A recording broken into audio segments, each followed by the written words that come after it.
Good morning. I'm Kathy Garland. I'm married to Mickey Garland, and I have two children.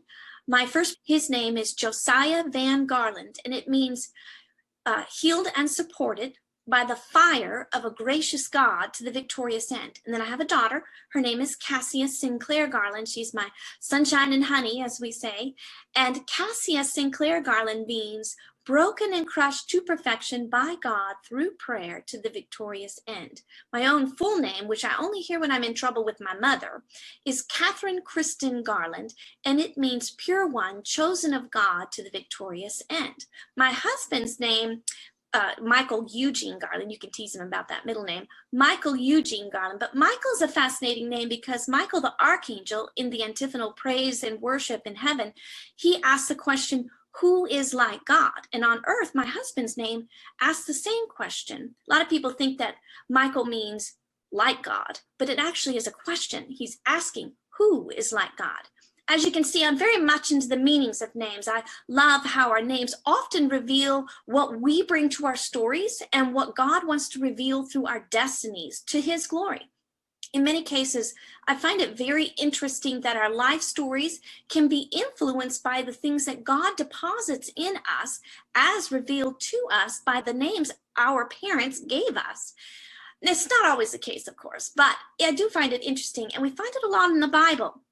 Now, since all of our stories are unique, there are limitless ways to display new facets of God's glory. Every time God hides himself and then reveals himself, imparting himself to meet our needs, our story reveals a new facet of his character. Just as I hide from Cassia when we play hide and seek, I hide not too well so she doesn't freak out, but not too easy to find either because I want her to have the joy of finding me, squealing with laughter and then climbing in wherever I'm hiding.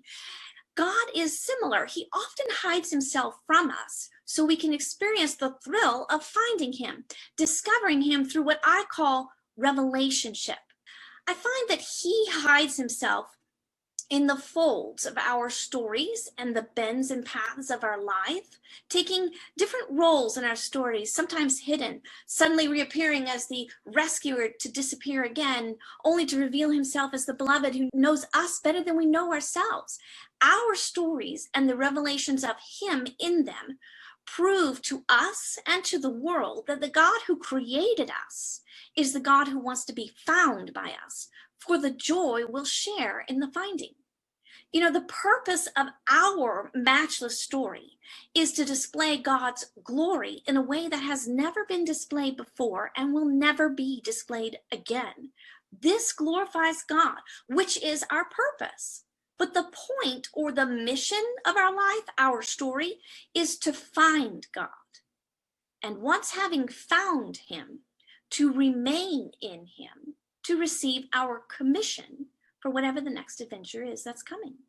This revelation of God is the beginning of our relationship, and every step we take, getting to know God, is preceded by a revelation of who God is, in particular, in our story. Think of Hagar, who said, I have seen the God who sees me. She learned that God saw her, cared about the injustice done to her, and then he promised her that he would care for her, and she believed him because she began to know him better.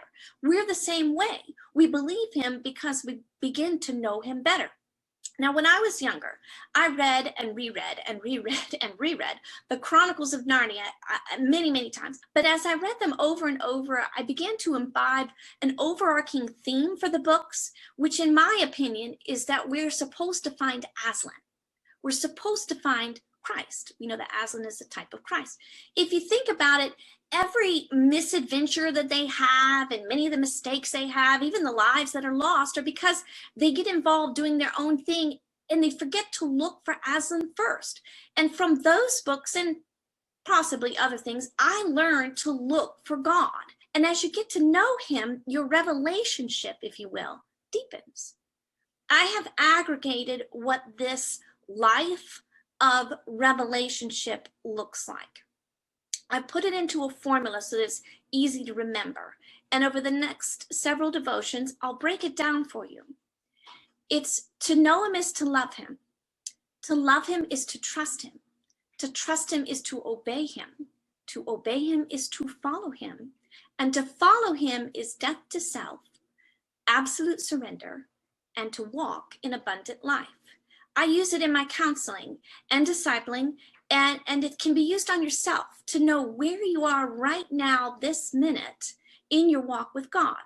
For example, if someone comes to me for counseling or discipling and they say to me, I feel like God has asked me to do this thing, but I just don't know if I can do it, then I know they have a trust issue, which stems from a love issue, which stems from, or love deficit, which stems from a lack of knowledge about who Christ is for them. And I'll break this down in the next several devotions, but I want you to have it as a beginning point and to ask yourself, where are you in your walk with God? To know him is to love him. To love him is to trust him. To trust him is to obey him. To obey him is to follow him.